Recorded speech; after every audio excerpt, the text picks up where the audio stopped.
محترم حضرات و خواتین، کل کے درس میں ہم نے علم کی فضیلت اور علماء کے احترام کے تعلق سے باتیں پڑھیں۔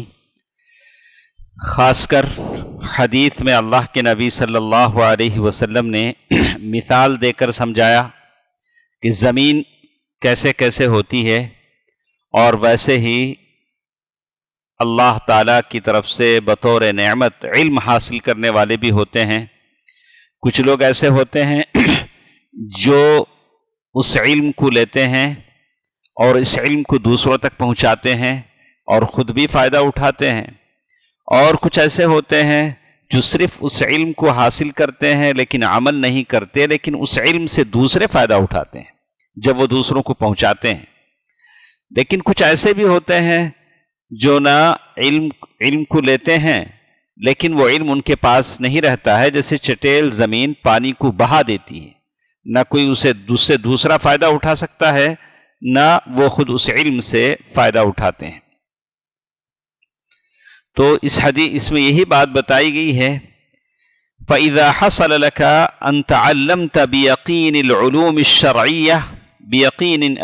الشَّرْعِيَّةِ، جب آپ شرعی علوم حاصل کریں گے، شرعی علوم سے فائدہ اٹھائیں گے، خاص کر توحید کا علم، عقیدے کا علم جو سب سے معزز اور عظمت والا علم ہے، جس میں اللہ سبحانہ و تعالی کی پہچان ہوتی ہے، اور پھر اسی یقین کے ساتھ ہم اس علم کو دوسروں تک پہنچائیں گے،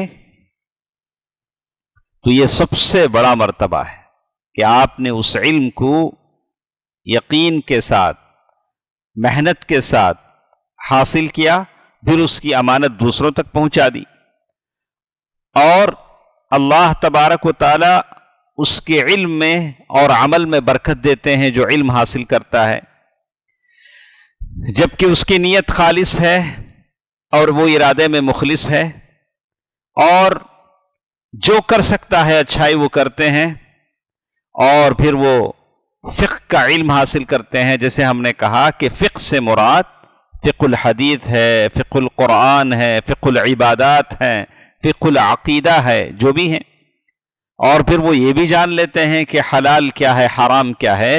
تو علم صرف حلال و حرام پر مشتمل نہیں ہے، ساری چیزوں کو شامل ہے، اور اس طرح سے یہ آدمی علماء ربانیین میں شامل ہو جاتا ہے، جس کا ذکر اللہ تعالیٰ نے قرآن مجید سورۃ آل عمران آیا نمبر 79 میں اللہ نے کہا، وَلَكِن كُونُوا رَبَّانِيِّينَ بِمَا كُنتُمْ تُعَلِّمُونَ الْكِتَابَ وَبِمَا كُنتُمْ تَدْرُسُونَ۔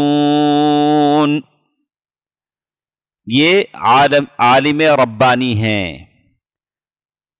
ہمارے پاس بہت سارے علماء ہیں، نہیں، بہت سارے علماء ہیں، الگ الگ مشائخ ہیں، الگ الگ ٹائٹل ہیں، الگ الگ ان کی علمی معیار ہیں، علمی میزان ہیں، ان کی خدمات الگ الگ ہیں، لیکن شریعت جسے کہتی ہے، جسے عالم ربانی جسے کہتی ہے، وہ کون ہے؟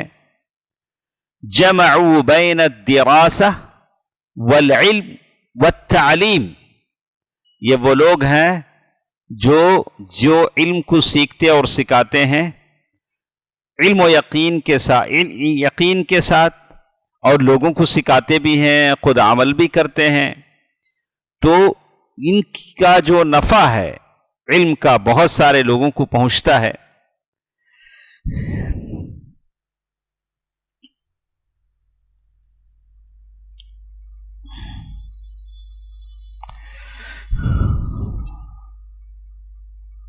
تو ایک مثال شیخ نے یہاں لکھا ہے، اپنے حساب سے شیخ نے اس کو نقل کیا ہے، میں اس کو پڑھ دیتا ہوں، لیکن اس کی سارے باتوں سے میں متفق نہیں ہو سکتا جب تک کہ اس پر میں تحقیق نہ کر لوں۔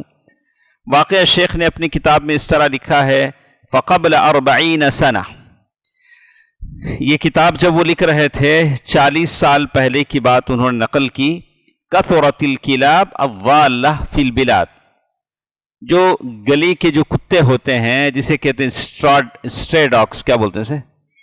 اسٹریٹ، یعنی جو جن کا کوئی مالک نہیں ہوتا ہے، ایسے کتے جو گلیوں میں گھومتے ہیں. تو یہ جب سعودی عرب کی اس واقعے کا انہوں نے ذکر کیا تو ہو سکتا تھا اس زمانے میں ہو. آج کل ہم کو تو صرف وہاں کے جنگلات میں، وہاں کے کھیتوں میں تو یہ نظر آتے ہیں، لیکن عام شہروں میں جیسے مدینہ ہے اور دوسرے بڑے بڑے شہروں میں ہم نے کبھی کتوں کو نہیں دیکھا ہے. تو کہتے ہیں وصارت تضائق الناس، لوگ بہت تنگ ہو گئے کتوں سے، بڑا معاملہ مشکل تھا. جیسے آج کل ہم ہیں فجر کی نماز کے لیے جانے نکلتے ہیں تو کتوں کی ٹولیاں حملہ آور ہو جاتی ہیں. یہ بڑی خطرناک ہیں، چھوٹے بچوں کو کھا جاتی ہیں، تو ان سے بچنا بڑا مشکل ہے. الا من رحم ربی. تو اس طرح سے اس لیے کہ کتے کے جب کتا کاٹ لیتا ہے تو اس کے بہت بہت مضر اثرات انسان کے صحت پر ہوتے ہیں، اور یہاں تک کہ اس کی جان کے لالے پڑ جاتے ہیں. تو کہتے ہیں فارادت البلدیہ ان تقتل جمیع الکلاب.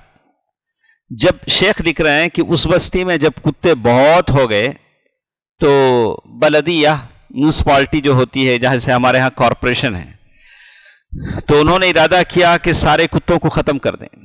سارے کتوں کو، جیسے آج کل بھی ایک زمانہ تھا کہ کتے الیکٹرانک شاک سے ختم کر دیے جاتے تھے یا جلا دیے جاتے تھے، ایسے ہوتا تھا. تو وکان العلامہ الشیخ الجد محمد بن ابراہیم مفتی البلاد فی ذلک الوقت. اس وقت کے جو مفتی تھے شہروں کے، شیخ محمد بن ابراہیم، تو انہوں نے بادشاہ کو لکھا. فکتب الی الملک سعود، اس وقت کے جو بادشاہ تھے ملک سعود کو لکھا.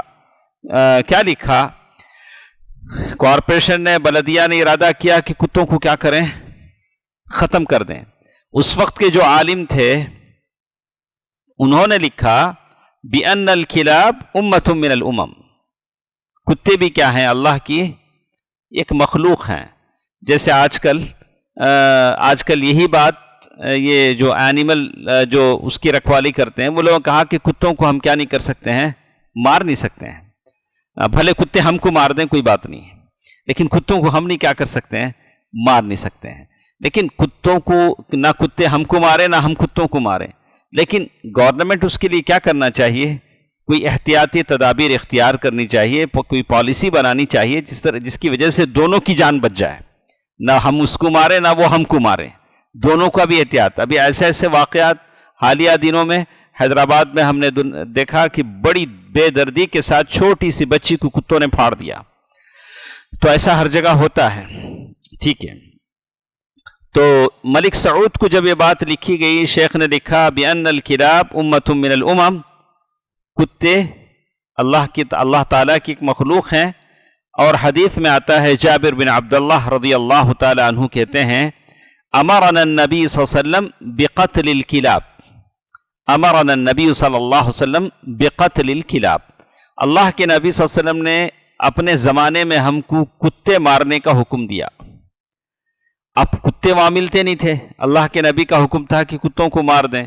حتی ان المرأة تقدم من البادیہ بکلبها فتقتله، یہاں تک کہ کوئی عورت اپنے دیہات سے آتی، اس کے ساتھ کتا ہوتا تو اسے کیا کر دیتی، قتل کر دیتی.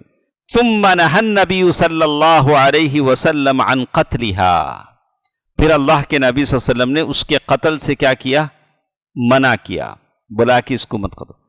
تو یہ بات جب بلدیہ والوں نے، میونسپالٹی والوں نے ارادہ کیا کہ کتوں کو مار دیں، تو شیخ نے بادشاہ کو لکھا.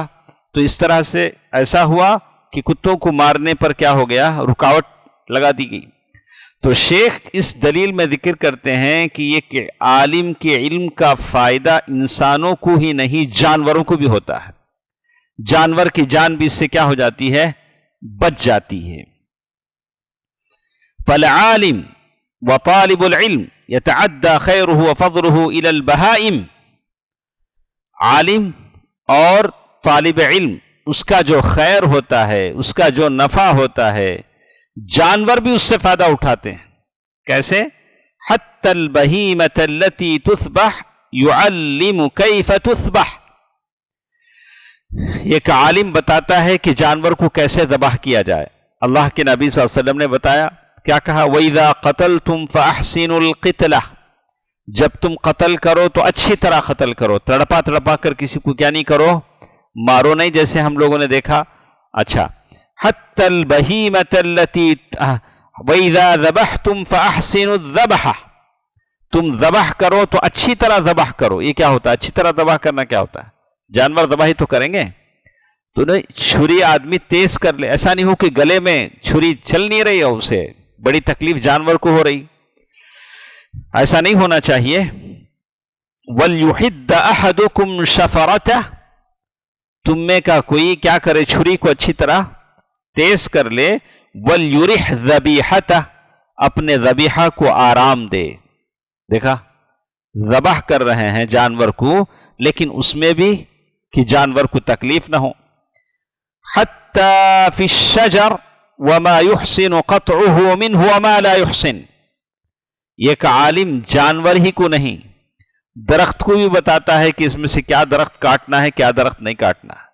عالم کی بات سنیں تب نہ، لیکن عالم بتائے گا کہ پھلدار درخت نہیں کاٹے جائیں، جیسے اللہ کے نبی صلی اللہ علیہ وسلم کی حدیث میں آتا ہے، سواء كان شجر الحرم او غیرہ وكذلك الجبال وما يسمونه الآن حمایت البیئہ، جیسے آج کل کے زمانے میں کیا کہتے ہیں کہ ماحول کی حفاظت، ماحولیاتی حفاظت، درخت کاٹیں گے تو آکسیجن کم ہو جائے گا، کیا بولتے ہیں اس کو؟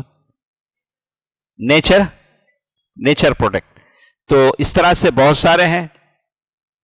کل ذلك یرجع فیہ الی اہل العلم، یہ ساری باتیں علماء کی طرف آتی ہیں، چاہے وہ دنیا کا علم جاننے والا ہو، طبیعت جو درختوں کا علم پڑھتا ہو یا کوئی بھی علم ہو۔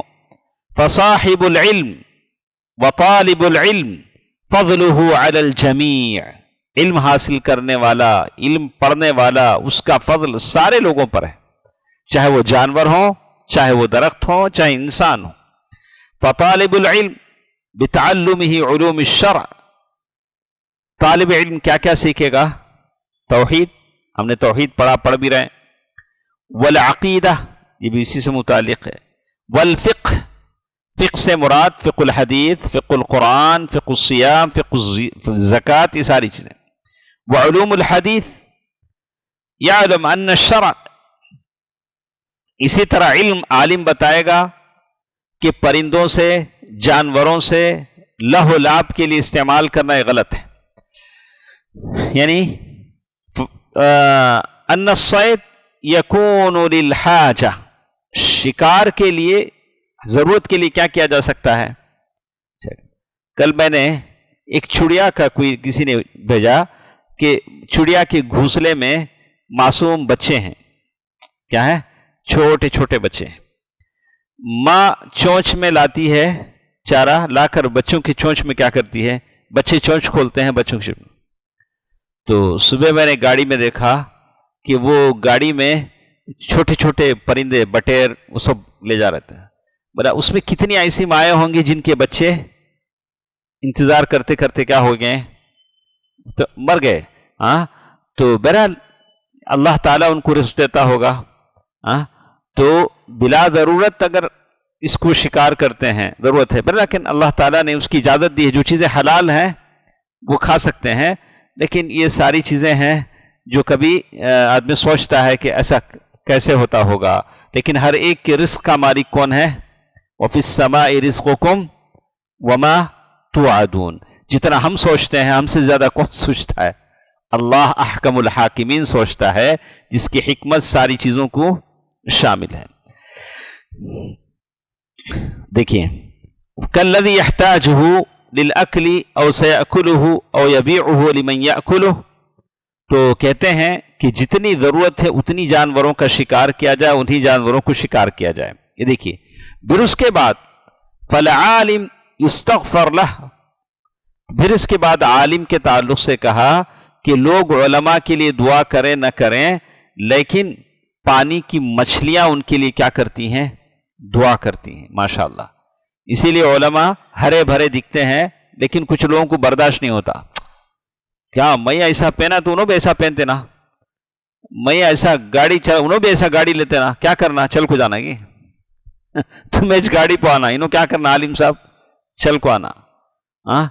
تو کچھ برے نہیں, ہر آدمی مسلمان چاہتا ہے کہ ان کے علماء کیا رہیں, خاص کر رہے ہیں. تو میں نے وشے سے پڑھا, بعض پاسٹروں نے, امریکہ کا ایک پاسٹر ہے, اس نے کہا کہ میں بائبل کا جو پیغام ہے سارے لوگوں کو سنا دینا چاہتا ہوں, پوری دنیا میں پہنچا دینا چاہتا ہوں. میرے پاس ٹرین میں فلائٹ میں جانے کا ٹائم نہیں ہے, چارٹرڈ فلائٹ سے, میں کیا چاہتا ہوں میری خاص ایک جیٹ فلائٹ ہو. کس نے کہا؟ پاسٹر. اور لوگ راضی ہیں اس پر. تو لوگ کہتے ہیں کہ ہاں مبلغ ہے, بائبل کی تبلیغ کر رہا ہے, اس کے لیے جو سہولت ہم کیا کر سکتے ہیں, پہنچا سکتے ہیں. تو باطل دین کے لیے جب اتنا ہوتا ہے تو جس دین کی صحت پر ہمیں یقین ہونا چاہیے, جس دین کے بارے میں اللہ نے کہا کہ سچا دین ہے, اس دین کے لیے کیا کوشش ہماری ہونی چاہیے. دیکھیے, حتی الحیتان فی جوف الماء, یہ پانی کی مچھلیاں ان کے لیے دعا کرتی ہیں, لما لہ من اثر علی الجمیع, اس لیے کہ علماء کا جو اثر ہوتا ہے, ان کا جو ان کے کاموں کا جو اثر ہوتا ہے سارے لوگوں پر ہوتا ہے, انسان, جانور, شجر, سارے لوگوں پر. اللہ کے نبی صلی اللہ علیہ وسلم نے فرمایا, من سلک طریقا یطلب فیہ علما سلک اللہ بہ طریقا من طرق الجنہ, جو شخص علم کے راستے میں چلتا ہے, علم حاصل کرنے کے لیے چلتا ہے, کتنے سال چلتے ہیں, 8 سال 10 سال چلتے رہتے نہیں, تو لمبا سفر ہے علم کا, تو اللہ تعالی جنت کے راستوں پر اسے چلاتا ہے. بہت مصیبتیں, بہت صعوبتیں آتی ہیں, لیکن چلتے زمانے کے ساتھ ساتھ یہ راستہ بھی بڑا آسان ہو گیا ہے. پہلے زمانے میں بہت مشکل تھا. پہلے زمانے میں ایک چیز تھی, آپ سنیں گے تو تعجب کریں گے, میں آپ کو بتاتا ہوں. اب جو مدرسے ہیں نہیں, بڑے بڑے مدرسے ہیں, جنید صاحب ہمارے مدرسے میں پڑھتے ہیں, تو ایسے بڑے بڑے مدرسے جہاں ہاسٹل ہیں, اب ہاسٹل میں ٹھیک ٹائم پہ گھنٹی بجے گی, آپ جا کے اپنے ڈیسک پر بیٹھ جائیں, کھانا حاضر, ناشتہ حاضر. پہلے زمانے میں ایسا نہیں ہوتا تھا.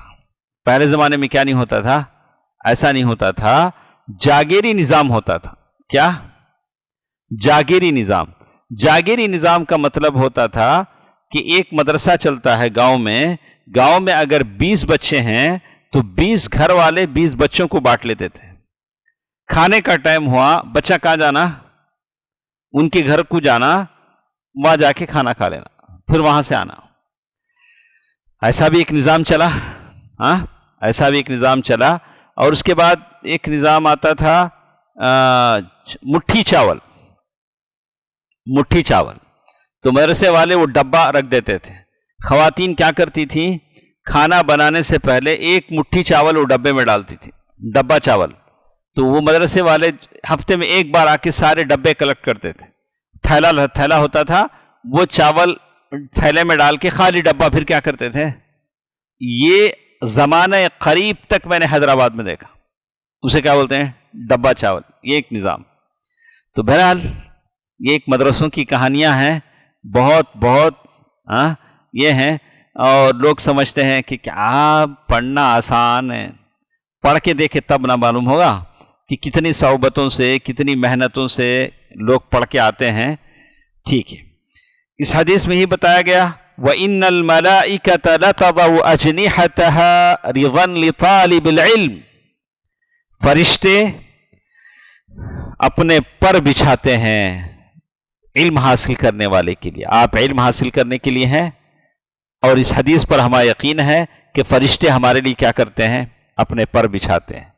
وَإِنَّ الْعَالِمَ, اور بے شک عالم, لَيَسْتَغْفِرُ لَهُ مَنْ فِي السَّمَاوَاتِ وَمَنْ فِي الْأَرْضِ, جتنی مخلوق زمینوں میں ہے آسمانوں میں ہے, سب کے سب عالم کے لیے استغفار, اس کے گناہوں کی بخشش جاتے ہیں.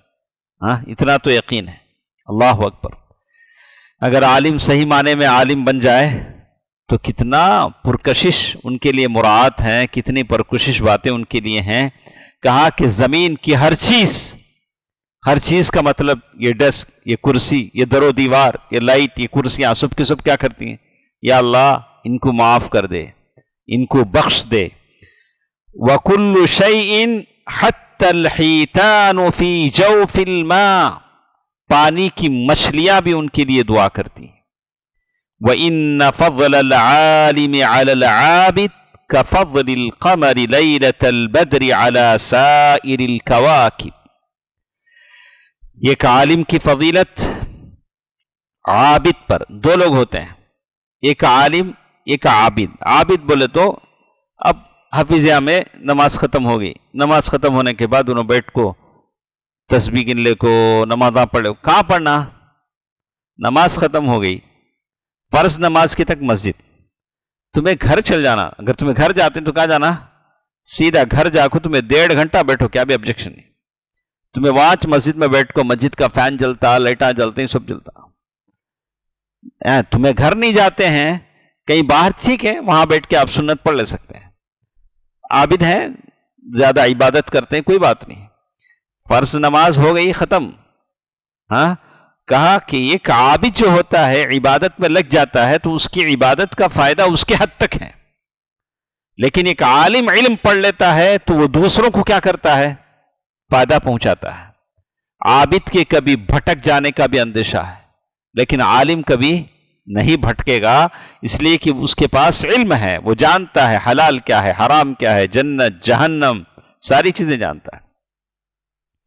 تو ایک عالم کی فضیلت عابد پر ویسے ہی ہے جیسے 14ویں رات کو اہمیت ہے، فضیلت ہے ادر اسٹارز پر، دوسرے ستاروں پر.